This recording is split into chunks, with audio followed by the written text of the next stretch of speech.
بسم الله الرحمن الرحيم والصلاة والسلام على أشرف المرسلين. السلام عليكم. Bonjour tout le monde.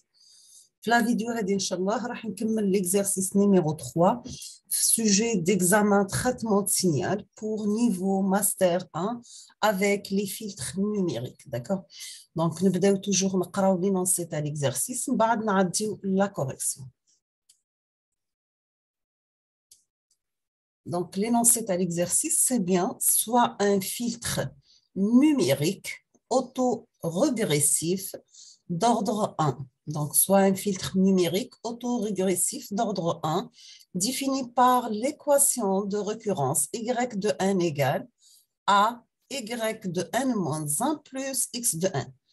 Donc, soit un filtre numérique autorégressif d'ordre 1 défini par l'équation de récurrence y de n égale à y de n moins 1 plus x de 1.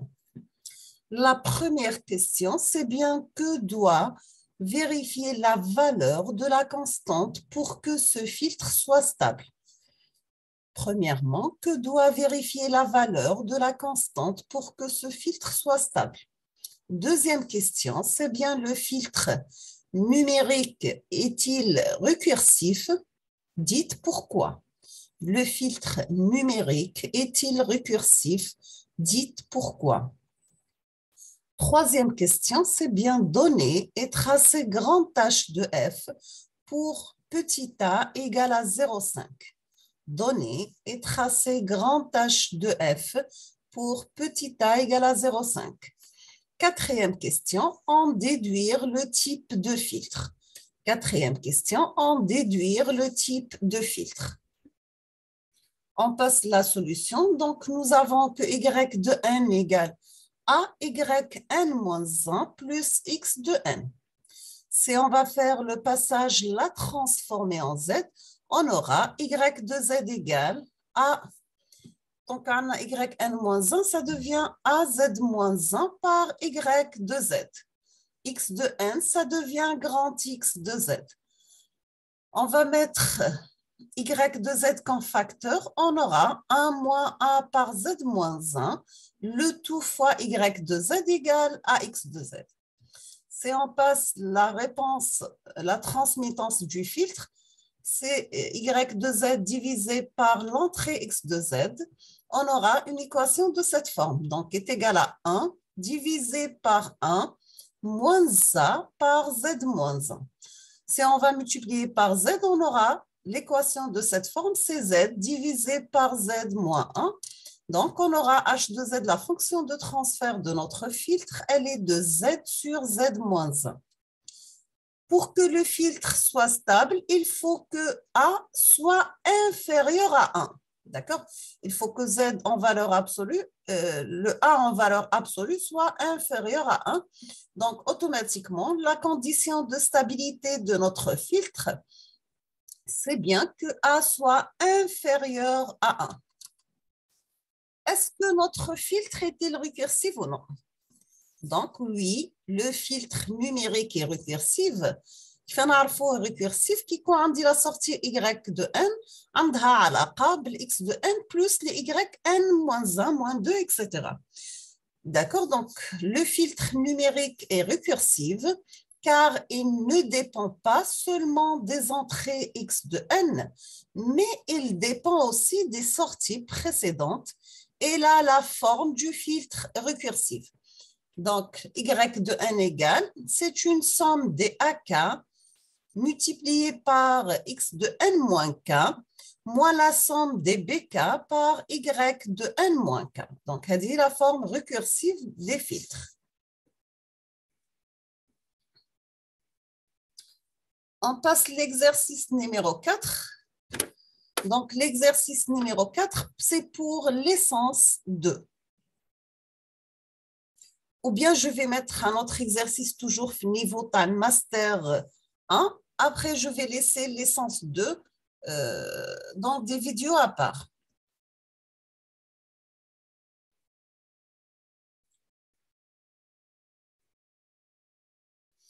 Donc, j'ai un autre exercice, c'est bien. Donc, nous avons l'exercice 3 et l'exercice 7 dans cette série. Donc, Niveau Master 1, on vous demande de trouver la transformée de Fourier de la fonction suivante. Trouver la transformée de Fourier de la fonction suivante. F de t égale 2t au carré moins 3t plus 4 multiplié par la dérivée seconde de Dirac de t plus 2. Donc, f de t égale 2t carré moins 3t plus 4 fois la dérivée seconde de t plus 2. D'accord? On passe la réponse. On va mettre f de t sous la forme de f1 de t par la dérivée seconde de t plus 2 de Dirac. Donc, f1 de t qui est égal à 2t carré moins 3t plus 4. D'accord? La condition parmi les propriétés de l'impulsion de Dirac, c'est toujours que n'importe quelle fonction f1 de t par la dérivée seconde de Dirac de t plus 2 a pour réponse f1 de moins 2, parce que j'ai ici t plus 2, donc égal à 0, donc j'ai t moins 2, f1 de moins 2 par la dérivée seconde de t plus 2, moins 2 fois la dérivée première de f1 de moins 2, la dérivée première de Dirac de t plus 1, plus la dérivée seconde de f1 de moins 2 par Dirac de plus 2. Donc, je vous les Dirac, la dérivée donc on dit la deuxième dérivée, première dérivée et sans dérivée. Par contre, f1, on a sans dérivée, la dérivée première et la dérivée seconde. Il faut faire attention. Si on va calculer f1 de moins 2 égale à 18. Donc, on va remplacer t par moins 2. Donc, moins 2 au carré, c'est 4. 4 par 2, c'est 8. Moins avec moins, ça devient plus. 3 fois 2, c'est 6. Donc, j'ai 12 plus 6, c'est 14. Plus 4, c'est 18. La dérivée première de f1, donc normalement, c'est 4t moins 3. La dérivée première de f1 de moins 2 égale à moins 11. La dérivée première, la dérivée seconde, pardon, de f1 de t égale à 4, la constante, parce que là, donc on dit la dérivée de 4t, c'est 4, la dérivée de 3, c'est 0.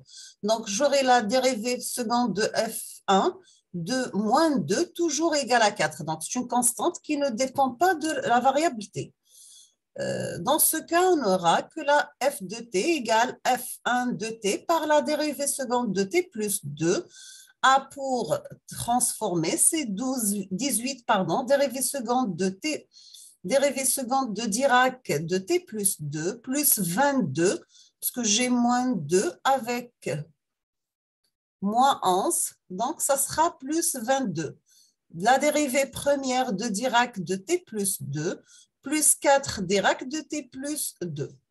Maintenant, si on va faire le passage à la transformée de Fourier, donc on va mettre f de oméga, ou la grande f de f égale à la transformée de f de t. Dans ce cas, on aura f de oméga égale à la transformée de Fourier de f de t. C'est égal à la transformée de Fourier de f1 de t par la dérivée seconde de Dirac de t plus 2. Donc, la transformée de Fourier de 18 Dirac, dérivée seconde de t plus 2, plus 22 dérivée première de Dirac de t plus 2, plus 4 Dirac de t plus 2, on obtient à la fin que la transformée de Fourier égale 18 par g au carré, g oméga le tout au carré, plus 22 g oméga plus 4, le tout multiplié par exponentielle, plus g de oméga, ou bien 2πf. Deuxième question, on vous demande de déterminer graphiquement la transformée de Fourier du signal triangulaire. Donc, nous avons 2 par signal triangulaire de t-1 pour une période grand T égale à 2. Sachant que le signal triangulaire a la forme suivante. Donc, c'est 1 moins la valeur absolue de t sur grand T. C'est t en valeur absolue est inférieur à t, égal à 0 ailleurs. Maintenant, si on va poser f de t égale à 2 fois la fonction triangulaire de t-1 avec une période t égale à 2, après, on va faire la dérivée seconde de f, on obtient Donc, voici f de t, c'est un signal triangulaire centré F1. La période égale à 4. L'amplitude max, c'est 2. La dérivée première de f1, de f de t égale, donc la dérivée d'un signal triangulaire, c'est signal rectangulaire. La dérivée d'un signal rectangulaire, ou bien c'est un échelon, on aura la dérivée, c'est des impulsions de Dirac. Donc, on aura la dérivée première, une constante entre moins 1 et plus 1 qui est égale à plus 1. Deuxième constante égale à moins 1 pour t compris entre 1 et 3. Pour la dérivée seconde 2, on aura une impulsion Dirac, le point moins 1, deux impulsions de Dirac d'amplitude moins 2, l'instant Dirac de t plus 2, vous comptez le nombre de flèches, d'accord? Plus impulsion de Dirac de t moins 3 d'amplitude égale à 1. Dans ce cas, on obtient la dérivée seconde de f de t égale Dirac de t plus 1, moins 2 fois Dirac de t moins 1, plus Dirac de t moins 3. Maintenant, si on va faire le passage à la transformée de Fourier, donc on va mettre g de oméga, c'est la transformée de Fourier de g de t, qui est égale à la dérivée seconde de t, qui est égale à exponentielle g oméga, moins 2 fois exponentielle moins g oméga, c'est à Dirac, d'accord? Plus exponentielle moins g3 oméga.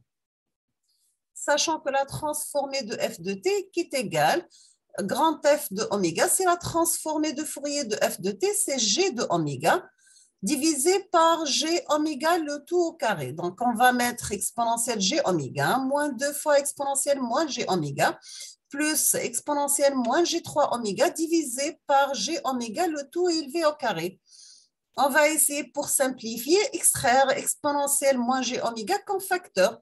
On aura exponentielle plus 2g oméga moins 2 plus 2 exponentielle moins g2 oméga divisé par g oméga divisé par 2. Ici, nous avons exponentielle plus 2g oméga plus exponentielle moins g oméga. Donc, ça sera 2 fois cosinus de oméga. D'accord? Si on va extraire le 2, la parenthèse, on aura cosinus de oméga moins 1 divisé par g de oméga. Le cosinus de oméga moins 1, on peut le mettre sous la forme de 2 fois sinus au carré, donc sur g au carré, pardon. Donc, on aura C4 exponentielle moins g oméga fois sinus carré de oméga divisé par oméga au carré. Troisième question, on vous demande de calculer la convolution suivante. Donc, c'est Dirac de n plus 2 fois 2 à la puissance moins n fois l'échelon U de n, le tout convolué avec l'échelon U de n. On a oublié l'échelon, on ça transformé en z, c'est z divisé par z moins 1. Donc, c'est la transformée en z de l'échelon. Dirac de n a pour transformer en z égale à 1. Donc, c'est la transformée en z de Dirac. De la puissance moins n par U de n a pour transformer en z, z sur z moins 1 demi, d'accord, moins 0,5.